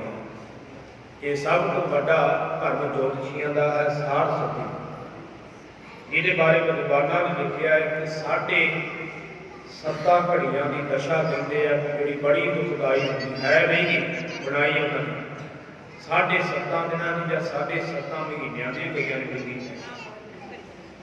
सो प्यार वाले उस वेले आख्या तुहाडे ते 60 सदी आने वाली है। बादशाह डर गया, रंग फुट गया, क्योंकि गुरु को मौत का नाम सुनकर के वड्डिया वड्डिया का रंग फुट जाता है। सियाणे कहते प्रशादा छकते हुए मौत की खबर मिल जाए, मूँह च पाई होगी उत्थे फुट जाती, अगे नहीं लगती। पानी की घुट अगे नहीं लगती। बादशाह घबराया तो कह लगा कि यदा उपाय कोई जतन तो होगा। ज्योतिषी कह लगा जतन तो है, पर है थोड़ा जा औखा। कह लगे दसो तुसीं मेरे वास्ते कोई औखा नहीं। आख्या कोई महापुरुष होवे उच्चे सुच्चे जीवन वाला, जिन्होंने सारे सत्कार दिते होण, जिहदे ते कोई दाग ना होवे, ऐसा महापुरुष तुहाडे वास्ते 40 दिन बंदगी करे तां ये 60 सदी जिहड़ी कटी जा सकती है। बादशाह कह लगा हुणे ढोरा पिंड दे उत्ते कोई ऐसा महापुरुष लभो जिवें चंदू ने सिखाया सी। ज्योतिषी कह लगा लभना कित्थों है। बादशाह सलामत तुहाडे तक कोल रहिंदा। आख्या मेरे कोल। आख्या तुहाडा परम मित्र धन गुरु हरगोबिंद साहब, उन्हां वर्गा कौन महापुरुष हो सकदा है। उन्हां नाल उच्चा सुच्चा जीवन किहदा हो सकदा। उन्हां दे जीवन ते कोई दाग नहीं गा, सारे उसनूं पूजदे ने। उन्हां नूं बेनती करो तुहाडे वास्ते कर्म करनगे। बादशाह कहण लगा उन्हां नूं किवें कह सकदा है। ज्योतिषी कहण लगा ठीक है वो पूजनीक ने, पर साडे वास्ते तुसीं भी पूजनीक जी। तुहाडी भी जान साडे वास्ते बड़ी लाभदायक है, जरूरी है। तुसीं बेनती करो जरूर मनणगे। बादशाह भरम विच पै गया। अगले दिन चल करके गुरु हरगोबिंद साहब के चरणों में गया, मत्था टेकिया, रात उतरिया होया। धन गुरु हरगोबिंद साहब महाराज कहने लगे बादशाह की गल, कोई दुख है। चेहरे का रंग बदलिया होया, कहने लगा महाराज हाँ दुख है। महाराज ने दसो की दुख है। कहने लगा महाराज ज्योतिषी ने दसिया है मेरे ते 60 सदी आने वाली है। बादशाह समझ गए कि चंदू की चाल है। महाराज कहते बादशाह सलामत, तेरे ते 60 सदी की आनी है, किहदे ते आनी है उन्हें बचना नहीं गा। इशारा तो दे दिता, पर बादशाह कहने लगा महाराज कृपा करो, ज्योतिषी ने उपाय दसिया कि जे तुसीं मेरे वास्ते एकांत विच 40 दिन जप करो तो मेरी ये सार सती टल सकती है। पातशाह ने सोचा कि बादशाह भगत विच पिया है, जे असीं जवाब दिता तो इहने यकीन नहीं करना। पातशाह कहन लगे कोई गल नहीं, असीं ते मालिक की बदली करनी है, इत्थे की ते उत्थे की, सानूं तां एकांत सगों होर भी चंगा है। तैयारी हो गई, ग्वालियर के किले में पातशाह को भेजने की तैयारी की। हुण ग्वालियर के किले में जाण के होर भी कारण, ग्वालियर के किले का जिहड़ा दरोगा सी हरिदास, ये सतगुरां दा श्रद्धालु सी। ये रात दिन सतगुरां नूं चेते करदा सी, पातशाह तुहाडे दर्शनां नूं चित्त बड़ा करदा है, पर मेरी ड्यूटी इन्नी को सख्त है कि मैं इन्हू छड्ड के आ नहीं सकता, तुसीं किरपा करो दर्शन दे दिओ। एक तां उहदी भावना सी, एक 52 राजे उत्थे कैद सन जिहड़े नरकां वर्गा जीवन जिउ रहे सन। वो रात दिन अकाल पुरख अगे अरदासां करते पए सन कि दाता तेरे तो बिना साडी रखिया करने वाला नहीं। उन्हां दीआं अरदासां सुन करके भी सतगुरु जी तैयार होए, क्योंकि अकाल पुरख दा रूप धन गुरु हरगोबिंद साहिब ने ये बचन अकाल पुरख ने कहे भी है गुरगलास पातशाही 6वीं दे विच कि हम तुमरे मह भेद ना कोई, हम तुमरे मह भेद ना कोई, साडे विच ते तेरे विच कोई फर्क नहीं कहे शब्द वरते सन। सो गुरु प्यार वालिओ, बादशाह को ग्वालियर के किले में भेजा गया। बादशाह ने एक परवाना लिख करके भेजा है दरोगे हरदास को कि इत्थे धन गुरु हरगोबिंद साहिब आ रहे हैं, उन्होंने सेवा करनी चाहिए है, किसी तरह की उन्होंने तकलीफ ना आवे। दरोगे हरिदास को पता लग गया, चार चढ़ गया कि पातशाह जी आ रहे हैं। बड़ी भावना नाल सतगुरां नूं अगों लैण वास्ते आया, सतगुरां दे चरनां ते मत्था टेकिया, नमस्कार कीती है। गरीब नवाज सतगुरां नूं किले दे अंदर लैके गया, आसन लवाया है। पातशाह ने उत्थे दीवान सजाया, सवेरे शाम कथा कीर्तन हुंदा है। जिहड़े उत्थे 52 राजे सी, उन्हां दी हालत जिहड़ी बड़ी बदतर सी। जिथे 52 राजे नूं कैद कीता सी, जिन्हां थंबां दे नाल 52 राजियां नूं संगल मार के बन्निया होया सी, वो थंब मैं वेखे अज भी है। मैनूं चंगी तरह चेता है कि 2008 में जदों दास हजूर साहब गया सी ते रस्ते में असीं ग्वालियर रुके सन, रात उत्थे बतीत कीती सी, कथा की हाज़री भी भरी सी। वो जिहड़े थंब ने अज भी उत्थे मौजूद ने, जिन्हां थंबां दे नाल उन्हां राजियां नूं बन्निया गया सी। गुरु प्यार वालिओ, उत्थे राजियां की हालत इहो जी सी कि सिर दे केस खिंडे हुए सन, जड़ावां बन्नियां होईयां सन, जूआं पईयां होईयां सन, शरीर ते जिवें आपां आम लोग अपने गोडे गोडे मैल सी, भाव की बहुती मैल खड़ी हुई सी, कपड़े पाटे हुए सन, मानो कि जिउंदियां ही नरक विच जी रहे सन। खाण वास्ते रोटी नहीं सी दित्ती जाती, जदों मरण करारे होंदे सी उदों कुछ दित्ता जाता सी। शरीर सुੱਕ करके हड्डां दा पिंजरा बनिया होया सी, बड़े दुख भोग रहे सन। सतगुरां नूं उन्हां दी हालत वेख करके तरस आया ते पातशाह ने दरोगे हरदास नूं कहा कि इन्हां दे बंधन कुछ घट कीते जाण, इन्हां नूं नहाउण वास्ते समा दित्ता जावे, इन्हां नूं पहनण वास्ते वस्त्र दिते जाण। ते उस वेले दरोगे हरदास ने सतगुरां दा वचन मन्निया। राजियां ने पहली बार नहाउणा कीता, नवे वस्त्र पाउणा कीते ने ते सतगुरां दे दीवान की हाज़री भरते ने, भावें विच नहीं बैठ सकते, बंधन पए हुए पर सुनते ने, बैठा नहीं जाता, बंधन बिल्कुल भी रखे नहीं। लंगर सजदा है, जिवें बाकी संगतां छकदियां ने तिवें राजियां नूं बराबर का लंगर। हुण सतगुरु जी 40 दिन के करीब उत्थे रहे। विद्वानां दी लिखतां वखरियां वखरियां, किसी ने 10 साल लिखिया, किसी ने 12 साल लिखिया, किसी ने 2.5 साल लिखिया, किसी ने 2 साल लिखिया। पर महापुरखां ने कि 40 ਤੋਂ 45 ਦਿਨ ਦਾ ਸਮਾਂ ਜਿਹੜਾ ਦੱਸਿਆ ਹੈ ਉੱਥੇ ਗੁਰੂ ਹਰਗੋਬਿੰਦ ਸਾਹਿਬ ਜੀ ਰਹੇ। ਧਿਆਨ ਦੇਣਾ, ਰਾਜੇ ਦਿਨੋਂ ਦਿਨ ਤੰਦਰੁਸਤ ਹੋਣ ਲੱਗੇ ਨੇ, ਭੋਜਨ ਛਕਣ ਲੱਗ ਪਏ, ਸਰੀਰ ਵੀ ਜਿਹੜੇ ਉਹ ਬਦਲਣ ਲੱਗ ਪਏ, ਮੁੱਖ ਤੇ ਵੀ ਰੂਹਾਨੀ ਅੱਗ ਆਉਣ ਲੱਗ ਪਈ। ਹੁਣ ਗੁਰੂ ਪਿਆਰ ਵਾਲੇ 40 ਦਿਨ ਦਾ ਸਮਾਂ ਐਨ ਕੀਤਾ ਗਿਆ ਸੀ ਕਿ 40 ਦਿਨ ਜਪ ਕਰਨਾ ਹੈ। 40 ਦਿਨਾਂ ਤੋਂ ਉੱਪਰ ਸਮਾਂ ਹੋ ਗਿਆ। ਇੱਧਰ ਚੰਦੂ ਨੇ, ਜਹਾਂਗੀਰ ਨੇ, ਜਿਹੜੇ ਅਮੀਰ ਵਜ਼ੀਰ ਮੰਤਰੀ ਸਨ ਉਹ ਖਰੀਦ ਲਏ, ਕਈਆਂ ਨੂੰ ਡਰ ਦੇ ਕੇ ਅਪਣਾਇਆ, ਕਈਆਂ ਨੂੰ ਸਨਮਾਨ ਦੇ ਕੇ ਅਪਣਾਇਆ। ਜਦੋਂ ਵੀ ਬਾਦਸ਼ਾਹ ਗੁਰੂ ਹਰਗੋਬਿੰਦ ਸਾਹਿਬ ਦੀ ਗੱਲ ਸ਼ੁਰੂ ਕਰੇ ਤੁਸੀਂ ਉਹਨੂੰ ਟਾਲ ਦਿਆ ਕਰੋ, ਇਸ ਗੱਲ ਵਾਲੇ ਪਾਸੇ ਆਉਣ ਨਾ ਦਿਆ। ਚੰਦੂ ਨੇ ਆਪਣੇ ਮੁੰਡੇ ਦੇ ਰਾਹੀਂ ਇੱਕ ਪੁਸ਼ਾਕ ਤਿਆਰ ਕਰਵਾਈ ਜਿਹਨੂੰ ਜ਼ਹਿਰ ਲਾਇਆ ਗਿਆ। ਪੁਰਾਣੀ ਸਮੇਂ ਵਿੱਚ ਇਸ ਢੰਗ ਨਾਲ ਵੀ ਕਈਆਂ ਨੂੰ ਮਾਰਿਆ ਜਾਂਦਾ ਸੀ ਕਿ ਪੁਸ਼ਾਕ ਨੂੰ ਜ਼ਹਿਰ ਲਾਇਆ ਜਾਂਦਾ ਸੀ। ਜਦੋਂ ਬੰਦਾ ਚੋਲਾ ਪੁਸ਼ਾਕ ਸਰੀਰ ਤੇ ਪਹਿਨਦਾ ਸੀ ਤੇ ਸਰੀਰ ਨੂੰ ਜਦੋਂ ਮੁੜਕਾ ਹੁੰਦਾ ਸੀ ਪਸੀਨੇ ਰਾਹੀਂ ਉਹ ਜ਼ਹਿਰ ਜਿਹੜਾ ਚਮੜੀ ਵਿੱਚ ਪ੍ਰਵੇਸ਼ ਕਰ ਜਾਂਦਾ ਸੀ, ਬੰਦੇ ਦੀ ਹੌਲੀ ਹੌਲੀ ਮੌਤ ਹੋ ਜਾਂਦੀ। ਪੁਸ਼ਾਕ ਤਿਆਰ ਕਰਵਾਈ। ਪੁਸ਼ਾਕ ਤਿਆਰ ਕਰਵਾ ਕੇ ਇੱਕ ਚਿੱਠੀ ਲਿਖ ਕਰਕੇ ਦਰੋਗੀ ਹਰਦਾਸ ਕੋਲ ਭੇਜੀ ਚੰਦੂ ਨੇ ਕਿ ਦਰੋਗਾ ਹਰਦਾਸ ਜੀ, ਇਹ ਪੁਸ਼ਾਕ ਮੈਂ ਤੁਹਾਡੇ ਕੋਲ ਭੇਜ ਰਿਹਾ ਹੈ। ਇਹ ਪੁਸ਼ਾਕ ਗੁਰੂ ਹਰਗੋਬਿੰਦ ਸਾਹਿਬ ਨੂੰ ਪਹਿਰਾਉਣੀ ਹੈ, ਇਹਨੂੰ ਜ਼ਹਿਰ ਲੱਗਾ ਹੋਇਆ ਹੈ। ਤੁਸੀਂ ਉਹਨਾਂ ਨੂੰ ਕਹਿਣਾ ਹੈ ਕਿ ਇਹ ਬਾਦਸ਼ਾਹ ਨੇ ਤੁਹਾਡੇ ਵਾਸਤੇ ਭੇਜੀ ਹੈ। ਜੇ ਤੁਸੀਂ ਮੇਰਾ ਇਹ ਕੰਮ ਕਰਦੇ ਹੋ ਤੁਹਾਡਾ ਮੈਂ ਅਹੁਦਾ ਵੀ ਵੱਡਾ ਕਰਾ ਦਿਆਂਗਾ ਤੇ ਤੁਹਾਨੂੰ ਆਪਣੇ ਕੋਲ ਇਨਾਮ ਵੀ ਦੇਵਾਂਗਾ।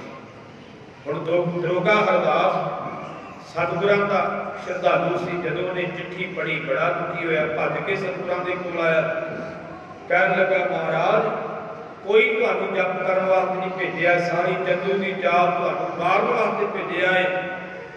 ਬਾਦਸ਼ਾਹ ਕਹਿਣ ਲੱਗੇ ਹਰਦਾਸ ਘਬਰਾਉਣਾ ਕਰ, ਤੂੰ ਸਾਨੂੰ ਸਾਰਾ ਪਤਾ ਹੈ, ਸਾਨੂੰ ਤੂੰ ਮਾਰਨ ਵਾਲਾ ਦੇਵੇਂ। ਇਹ ਤਾਂ ਗੁਰੂ ਅਰਜਨ ਦੇਵ ਪਾਤਸ਼ਾਹ ਨੇ ਆਪਣੀ ਖੇਡ ਬਤਾਈ, ਮਾਰਨ ਨਾਲ ਵੀ ਬੋਲੀ ਸਕਦਾ। ਉਹ ਸਮਾਂ ਲੰਘ ਗਿਆ, ਹੁਣ ਉਹ ਖੇਡ ਨਹੀਂ ਵਰਤਣੀ। ਸੋ ਉਸ ਵੇਲੇ ਇਹ ਕਾਰਨਾਮਾ ਵੀ ਚੰਦੂ ਨੇ ਵਰਤਿਆ। ਹੁਣ ਸਤਿਗੁਰਾਂ ਦਾ ਚੇਤਾ ਹੀ ਭੁਲਾ ਦਿੱਤਾ। ਚੰਦੂ ਨੇ ਬਾਦਸ਼ਾਹ ਨੂੰ ਯਾਦ ਨਹੀਂ ਕਰ ਦਿੱਤਾ। 40 ਤੋਂ 42 ਦਿਨ ਲੰਘ ਗਏ। ਇਹ ਦਿਨ ਅੰਮ੍ਰਿਤਸਰ ਦੀ ਧਰਤੀ ਤੇ ਖਬਰ ਪਹੁੰਚੀ। ਮਾਤਾ ਗੰਗਾ ਜੀ ਚਿੰਤਾਤੁਰ ਹੋਏ ਕਿ ਜਿਵੇਂ ਵੱਡੇ ਸਤਿਗੁਰਾਂ ਨਾਲ ਹੋਇਆ ਹੈ ਉਹ ਵੀ ਹਾਲਾਤ ਫੇਰ ਬਣ ਗਏ। ਬਾਬਾ ਬੁੱਢਾ ਜੀ ਨੂੰ ਕੋਲ ਬੁਲਾਇਆ ਤੇ ਬਚਨ ਕੀਤਾ ਕਿ ਬਾਬਾ ਜੀ ਤਿਆਰੀ ਕਰੋ, ਗੁਰੂ ਹਰਗੋਬਿੰਦ ਸਾਹਿਬ ਨੂੰ ਗਵਾਲੀਅਰ ਦੇ ਕਿਲੇ ਵਿੱਚ ਲਿਜਾਇਆ ਗਿਆ ਹੈ, ਕਿਤੇ ਵੱਡੇ ਸਤਿਗੁਰਾਂ ਵਾਲਾ ਭਾਣਾ ਨਾ ਵਾਪਰ ਜਾਵੇ। ਤੁਸੀਂ ਜਾਓ ਤੇ ਉਹਨਾਂ ਨੂੰ ਲੈ ਕੇ ਆਉਣਾ, ਤੁਹਾਨੂੰ ਜੋ ਵੀ ਕਰਨਾ ਪਵੇ ਮੇਰੇ ਵੱਲੋਂ ਖੁੱਲ੍ਹ ਹੈ। ਸ਼ਕਤੀ ਵਿਖਾਉਣੀ ਸ਼ਕਤੀ ਵਿਖਾਓ, ਪਰ ਅੱਗੇ ਵਾਲਾ ਭਾਣਾ ਨਹੀਂ ਵਾਪਰਨਾ ਚਾਹੀਦਾ। ਬਾਬਾ ਬੁੱਢਾ ਜੀ ਨੇ ਤਿਆਰੀ ਕੀਤੀ। ਅੰਮ੍ਰਿਤ ਵੇਲੇ ਪਿੰਡਾਂ ਵਿੱਚ ਪਹਿਲਾਂ ਚੌਂਕੀਆਂ ਕੱਢੀਆਂ, ਜਿਹੜੀਆਂ ਆਪਾਂ ਅਰਦਾਸ ਚ ਪੜ੍ਹਦੇ ਨੇ, ਚੌਂਕੀਆਂ ਝੰਡੇ ਹੋਗੇ ਜੁਗੋ ਜੁਗ ਅਰਦਾਸ, ਉਹ ਚੌਂਕੀਆਂ ਬਾਬੇ ਬੁੱਢੇ ਨੇ ਚਲਾਈਆਂ। ਅੰਮ੍ਰਿਤ ਵੇਲੇ ਉੱਠਣਾ, ਜਿਹਨੂੰ ਆਪਾਂ ਪ੍ਰਭਾਤ ਫੇਰੀਆਂ ਵੀ ਕਰਦੇ, ਧਿਆਨ ਦੇ ਚਮਟਾ ਫੜ ਲੈਣਾ, ਗੱਲ ਵਿੱਚ ਢੋਲ ਖਾ ਲੈਣਾ ਤੇ ਸ਼ਬਦ ਗਾਉਂਦੇ ਜਾਣਾ, ਵਾਹਿਗੁਰੂ ਵਾਹਿਗੁਰੂ ਕਰਦੇ ਜਾਣਾ। ਸੰਗਤ ਨੂੰ ਸੁਚੇਤ ਕੀਤਾ, ਤਿਆਰ ਕੀਤਾ ਕਿ ਅੱਗੇ ਗੁਰੂ ਅਰਜਨ ਸਾਹਿਬ ਨੂੰ ਸ਼ਹੀਦ ਕੀਤਾ ਇਹਨਾਂ ਪਾਪੀਆਂ ਨੇ। ਉਹੀ ਹਾਲਾਤ ਸੰਗਤ ਦੀ ਫੇਰ ਬਣ ਗਏ ਗੁਰੂ ਹਰਗੋਬਿੰਦ ਸਾਹਿਬ ਦੇ। ਆਪਾਂ ਨੂੰ ਇਕਜੁੱਟ ਹੋਣਾ ਚਾਹੀਦਾ, ਸੰਗਤ ਨੂੰ ਸੁਚੇਤ ਕੀਤਾ ਹੈ। ਆਪ ਸੰਗਤ ਲੈ ਕਰਕੇ ਦਿੱਲੀ ਦੀ ਧਰਤੀ ਤੇ ਬਾਬਾ ਬੁੱਢਾ ਜੀ ਪਹੁੰਚੇ। ਦਿੱਲੀ ਤੋਂ ਗਵਾਲੀਅਰ ਗਏ। ਦੁਪਹਿਰ ਦਾ ਸਮਾਂ ਸੀ ਜਦੋਂ ਗਵਾਲੀਅਰ ਪਹੁੰਚੇ। ਭਾਈ ਜੇਠਾ ਜੀ ਤੇ ਭਾਈ ਪੁਰਾਣਾ ਜੀ ਬਾਬਾ ਬੁੱਢਾ ਸਾਹਿਬ ਜੀ ਨੂੰ ਮਿਲੇ ਨੇ। ਉਸ ਵੇਲੇ ਬਾਬਾ ਜੀ ਨਮਸਕਾਰ ਕੀਤੀ ਹੈ। ਬਾਬਾ ਬੁੱਢਾ ਜੀ ਕਹਿਣ ਲੱਗੇ ਮਹਾਰਾਜ ਕਿੱਥੇ ਨੇ? ਕਹਿਣ ਲੱਗੇ ਜੀ ਮਹਾਰਾਜ ਤਾਂ ਕਿਲੇ ਦੇ ਅੰਦਰ ਨੇ, ਦੁਪਹਿਰ ਦਾ ਸਮਾਂ ਤੇ ਆਰਾਮ ਕਰ ਰਹੇ ਨੇ। ਧੰਨ ਨੂੰ ਬਾਬਾ ਬੁੱਢਾ ਸਾਹਿਬ ਜੀ ਕਿਲੇ ਦੀ ਕੰਧਾਂ ਨੂੰ ਮੱਥਾ ਟੇਕਦੇ ਨੇ ਵੀ ਇਸ ਕਿਲੇ ਦੇ ਅੰਦਰ ਮੇਰਾ ਬਾਦਸ਼ਾਹ ਹੈ, ਮੇਰਾ ਮਾਲਕ ਹੈ, ਇਹਦੇ ਅੰਦਰ। ਅੱਜ ਦੇ ਨਿਕੰਮੇ ਨੇ ਲੋਕ ਕਹਿਣਗੇ ਗੁਰੂ ਕੇ ਨਿਸ਼ਾਨ ਸਭ ਨੂੰ ਬਤਾ ਰਹੇ। ਦੇਖੋ ਗੁਰੂ ਦਾ ਨਿਸ਼ਾਨ ਹੈ, ਅੱਗੇ ਵੀ ਸ਼ਸਤਰ ਰੱਖੇ ਨੇ ਗੁਰੂ ਗ੍ਰੰਥ ਸਾਹਿਬ ਦੇ, ਜਿਹਨੂੰ ਮੱਥਾ ਟੇਕਦੇ ਤੇ ਉਹ ਵੀ ਨਿਸ਼ਾਨ ਹੈ, ਉਹ ਵੀ ਸ਼ਸਤਰ ਹੈ। ਉਹ ਕਬਰਾਂ ਨਾਲ ਕੰਪੇਅਰ ਨਾ ਕਰੋ ਗੁਰੂ ਕੇ ਨਿਸ਼ਾਨ ਸਾਹਿਬ ਨੂੰ। ਉਹ ਕੋਈ ਮਨਮਤ ਨਹੀਂ ਗੀ। ਅਸੀਂ ਕੋਈ ਪੈਰ ਨੂੰ ਜਾਂ ਥੜੇ ਨੂੰ ਮੱਥਾ ਨਹੀਂ ਟੇਕਦੇ, ਅਸੀਂ ਮੱਥਾ ਟੇਕਦੇ ਜਿਹੜਾ ਉਹਦੇ ਉੱਤੇ ਖੰਡਾ ਲੱਗਾ ਹੋਇਆ ਗੁਰੂ ਕਾ ਸ਼ਸਤਰ। कल ਨੂੰ फिर कोई आखूगा गोलक पई है तुसीं गोलक ਨੂੰ मत्था टेकी जांदे मत्था गोलक ਨੂੰ ना टेकदे असीं मत्था गुरु ग्रंथ ਸਾਹਿਬ ਨੂੰ टेकदे भावना की गल इस नूं समझण दी लोड़ है। सुराहो चार गुरु प्यार बावियो बाबा बुढ़ा जी गए ते उस वेले भाई जेठा जी ते भाई प्राणा जी कहन लगे बाबा जी 40 दिन का समा सी पर 42 दिन हो गए ते बादशाह ने चेते नहीं कीता। बाबा बुढ़ा जी कहन लगे तुसीं कुछ कीता नहीं, कहन लगे तैयारी तो कीती सी पर डर गए कि सतगुरां दे हुक्म तो बिना करना कुछ नहीं। अपनी स्कीम दसी कि असीं आ करना चाहुंदे सां। बाबा बुढ़ा जी नूं आख्या भी तुहाडा हुक्म होवे ते असीं कर सकदे हां। बाबा बुढ़ा जी कहन लगे करो, मैनूं माता जी दा हुक्म है जे सतगुरु जी पूछणगे ते तुसीं मेरे वल्लों कह दिओ। भाई जेठा जी ते भाई प्राणा जी रात अद्धी को होई क्या बादशाह ने शादी ते खड़े ने शेर बन करके बादशाह उठिया है ते शेरा में वेख करके डर उठिया है। धन गुरु हरगोबिंद साहब को चेते किया महाराज तुसीं मैनूं बचाओ तुहाडे तो बिना कोई नहीं। सतगुरु जी पहुंचे ने उन्हां शेरां को बचाया है ते वो जान लगिया बोल करके कह जाते अज तां सतगुरां ने बचा लिया कल नूं छड्डना नहीं। अगला दिन होया ते बादशाह बड़ा डरिया होया अपनी सभा में कचहरी में उन्हें एक गल तोरी। कोई कवे जी तुहानूं सुपना आया, कोई कुछ दसे कोई कुछ दसे। बादशाह कहने लगा नहीं मैं चंगी तरह जागदा सी मैनूं पता है। कहने लगे अज चंगी तरह पहरा ला दिंदे हैं तुहाडे कमरे दे दुआरे लोहे दा कोड बनाते हैं देखांगे किवें कोई आ सकता है। रात पई अद्धी को रात होई फिर भाई जेठा जी ने भाई प्राणा शेर बन करके आ चढ़े ने बादशाह की छाती के ऊपर। बादशाह डरिया है जो डर लगता बंदे ने उदों रब नूं चेते करता। बादशाह नूं चेते कीता बादशाह आए फिर बचाया है। कहन लगे अज तां तैनूं गुरु ने बचा लिया है कल नूं नहीं छड्डना। बादशाह डरिया होया अगले दिन कचहरी लाई कहता ढोड़ा पुरदे सारे ज्योतिषी जिन्ने भी आ मेरे को आउण, जिन्ने वैद हकीम सारे मेरे को आउण।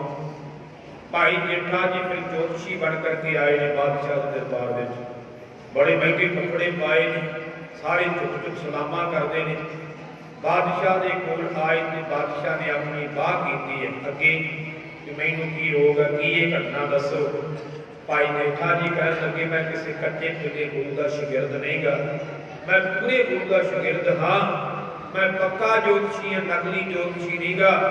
मैं तो चेहरा वेख के रोग दस दिना कि तुहानूं होया की है पर दसांगा जरूर। एकांत गए तो भाई जेठा जी कहन लगे तुहानूं रोग कोई नहीं तुहाडी भुल करके तुहानूं दुख हो रहा। आख्या तुहानूं रात नूं अद्धी रात नूं आ करके शेर डराउंदे तुसीं गुरु हरगोबिंद साहब नूं चेते करदे गुरु हरगोबिंद साहब तुहानूं आ करके बचा लेंदे ने। शेर जान लगिया कह दिंदे ने भी अज तां तैनूं गुरु ने बचा लिया कल नूं नहीं छड्डना। इदां ही हुंदा। बादशाह कहण लगा बिल्कुल सच। कहण लगे इलाज तां तुहानूं वो दस जांदे ने पर तुसीं मंनदे नहीं।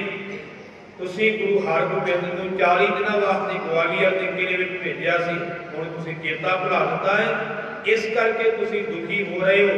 आज ही फर्ज करो कि मैं कल को गुरु हरगोबिंद साहब को बुलावांगा ते शेर अज नहीं आउणगे पर के वेख लो। भाई जेठा जी ने बचन कहे बादशाह ने फर्ज किया कि कल मैं गुरु हरगोबिंद साहब को बुलावांगा। जो फर्ज किया रात को शेर कितों होने से शेर तो आप ही सी। भाई जेठा जी रात को शेर ना आए तो यकीन हो गया कि मेरी भुल है। उदों ही अपने एहलकार भेजे कि जाओ गुरु हरगोबिंद साहब को वापस लैकर के आओ। लैण वास्ते गए ने गुरु प्यार वालियों। उस वेले जो लैण वास्ते गए ने सतगुरु पातशाह ने सुनेहा दिता कि बादशाह ने तुहानूं याद किया महाराज चलो। महाराज चलण वास्ते तैयार होए 52 राजे ने असीं चलती ढाल के सच्चे पातशाह साडा कौन तुहाडे तो बिना किरपा करो वेखियो किते चले ना जाइयो। तुहाडे आउण करके छुट्टण दी आस बची सी जे तुसीं चले गए तो इत्थे मर खप जावांगे सानूं किसी ने छुड़ाउणा नहीं। असीं तुहाडे आ बख्श लओ। धन गुरु हरगोबिंद साहब महाराज रोगी अरदास कहण लगे असीं कदिआं नहीं जाना। जावांगे तो ये राजे साडे नाल जाणगे। ये साडा बिरद है, सुभाव है, जिहड़ा एक बार कह दे गुरु हरगोबिंद साहिब मैं तेरा हाँ, फिर असीं उहदी बाह फड़ लईए, उहनूं असीं बचाउंदे हां। आख्या जावांगे तो इकट्ठे जावांगे, रोगा हरदास के हाथ तुझे महाराज मेरे वक्त की गल नहीं, ये तो बादशाह ने पूछना पैना। बादशाह को सुनेहा भेजा गया, बादशाह बड़ा हैरान होया, चिंतातुर होया कि ये किवें बनेगा। बड़े मुश्किल नाल 52 राजे बड़े जे छड्ड दित्ते तो फिर आगी हो जाणगे। दूजे पासे सोचदा कि जे सतगुरां नूं सज़िया ते शेरां ने आ जाना।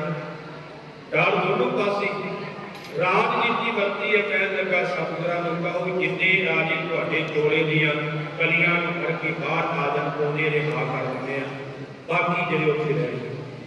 बादशाह अंदर जाके सतगुरां ने 50 कलियां वाला चोला जिहड़ा वो तैयार करवाया। 2 ओहदियां कलियां सन, चोला पहनिया है। राजियां ने कली कली कली पकड़ी ते 50 राजियां ने कलियां फड़ लईआं। विद्वान ने कुछ 2 रह गए, वो जल्दी टैक्टर साडा की बनूगा, वेखियो छड्ड ना जाओ।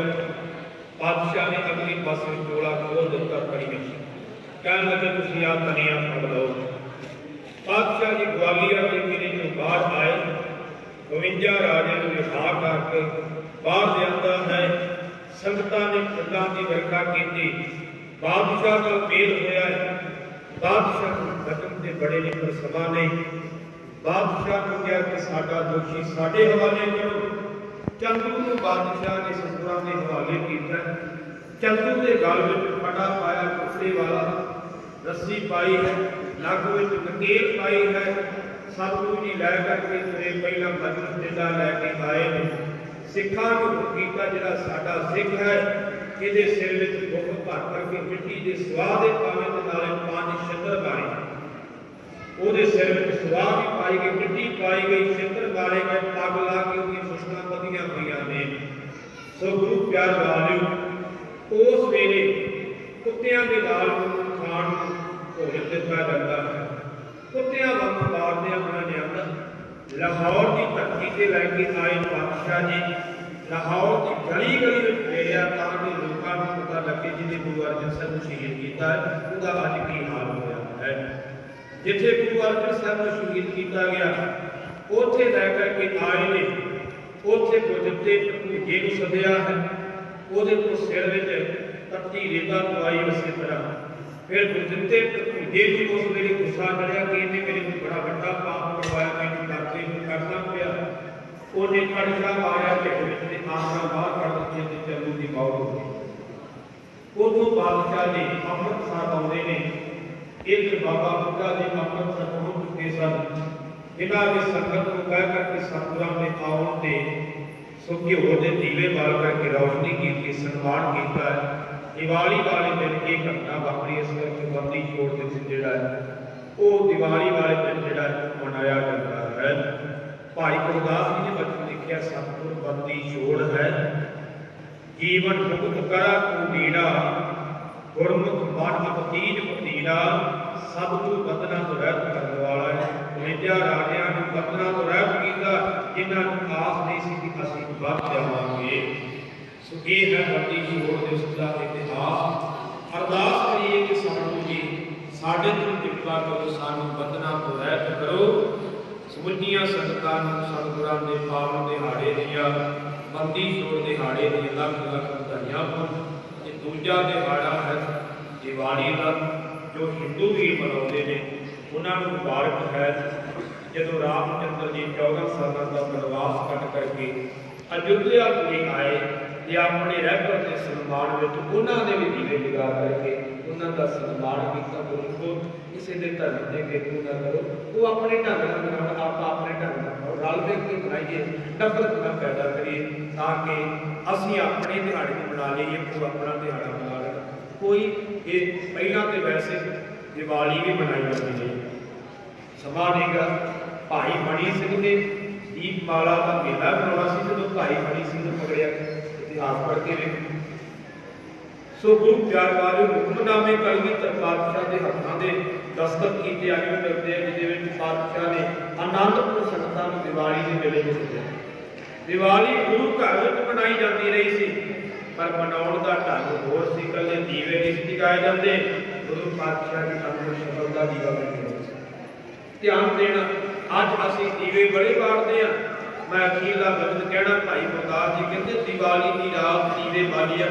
ਦੀਵੇ ਤਾਂ ਬੜੇ ਬਾਲੇ ਜਾਂਦੇ ਨੇ ਦੀਵਾਲੀ ਦੀ ਰਾਤ, ਉਹ ਥੋੜਾ ਸਮਾਂ ਜਗਦੇ ਨੇ, ਮੁੜ ਕੇ ਬੁਝ ਜਾਂਦੇ ਨੇ। ਪਾਤਸ਼ਾਹ ਕਹਿੰਦੇ ਇਹ ਦੀਵੇ ਤਾਂ ਬੁਝ ਜਾਂਦੇ ਨੇ।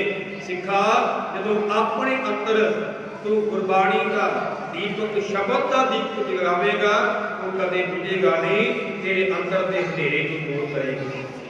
ਜੇ ਦੀਵਾਲੀ ਨੂੰ ਤੇ ਬੱਤੀ ਛੋੜ ਨੂੰ ਕੰਪਰੋਮਾਈਜ਼ ਕਰ ਲਈਏ, ਇਕੱਠਾ ਕਰ ਲਈਏ, ਤਾਂ ਇੱਕ ਨਿਚੋੜ ਬੜਾ ਵੱਡਾ ਨਿਕਲਦਾ।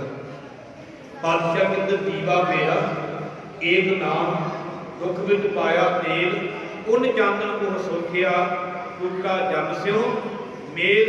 ਕਹਿੰਦੇ ਨਾਮ ਦਾ ਦੀਵਾ ਜਗਾ। ਜਿਵੇਂ ਦੀਵੇ ਵਿੱਚ ਤੇਲ ਪਾਇਆ ਜਾਂਦਾ ਹੈ, ਇੱਥੇ ਤੇਲ ਕਿਹੜਾ ਪਾਉਣਾ ਹੈ? ਦੁੱਖਾਂ ਦਾ ਤੇਲ ਪਾ। ਜਿਵੇਂ ਜਿਵੇਂ ਦੀਵਾ ਜਗਦਾ, ਤਿਵੇਂ ਤਿਵੇਂ ਤੇਲ ਖਤਮ ਹੁੰਦਾ ਹੈ। ਜਿਵੇਂ ਜਿਵੇਂ ਨਾਮ ਦਾ ਦੀਵਾ ਜਗੇਗਾ, ਜਿਵੇਂ ਜਿਵੇਂ ਨਾਮ ਜਪੇਗਾ, ਦੁੱਖਾਂ ਦਾ ਤੇਲ ਖਤਮ ਹੋਵੇਗਾ। ਚੂਕਾ ਜਪ ਸਿਓ ਮੇਲ, ਜਮਾਂ ਨਾਲ ਮੇਲ ਨਹੀਂ ਹੋਵੇਗਾ। ਐਸਾ ਦੀਵਾ ਜਗਾ ਕਿ ਸਜਣਾ ਤੇਰੇ ਅੰਦਰ ਪ੍ਰਕਾਸ਼ ਹੋ ਜਾਵੇ। ਸਤਿਗੁਰ ਸ਼ਬਦ ਗੁਜਾਰੋ ਦੀਪਾ, ਮਿਟਿਓ ਅੰਧਕਾਰ ਤੇ ਮੰਦਰ ਰਤਨ ਕੋਠੀ ਕਿਹੜੀ ਅਨੂਪਾ। ਐਸਾ ਦੀਵਾ ਜਗਾ, ਜਦੋਂ ਗਿਆਨ ਦਾ ਦੀਵਾ, ਸ਼ਬਦ ਦਾ ਦੀਵਾ, ਗੁਰਬਾਣੀ ਇਸ ਜਗ ਮਹਿ ਚਾਨਣ ਦਾ ਦੀਵਾ ਜਗੇਗਾ, ਉਦੋਂ ਹੀ ਤੇਰੇ ਬੰਧਨ ਕੱਟੇ ਜਾਣਗੇ, ਉਦੋਂ ਹੀ ਤੂੰ ਬੰਦੀ ਛੋੜ ਬਣੇਗਾ। ਉਹਨਾਂ ਚਿਰ ਪ੍ਰਕਾਸ਼ ਨਹੀਂ, ਉਹਨਾਂ ਚਿਰ ਸ਼ੁਕਰਾ ਕਰੇਗਾ, ਬੰਧਨਾਂ ਤੋਂ ਛੁਟਕਾਰਾ ਗੁਰੂ ਨੇ ਉਦੋਂ ਕਰਨਾ ਹੈ ਜਦੋਂ ਬੰਦ ਖਲਾਸੀ ਭਾਣਾ ਹੋਏ, ਉਹਦੇ ਭਾਣੇ ਵਿੱਚ ਆ ਜਾਵੇਗਾ, ਹੁਕਮ ਵਿੱਚ ਆ ਜਾਵੇਗਾ, ਤਾਂ ਬੰਧਨਾਂ ਤੋਂ ਛੁਟਕਾਰਾ ਹੋਵੇਗਾ। ਹੁਕਮ ਕੀ ਹੈ?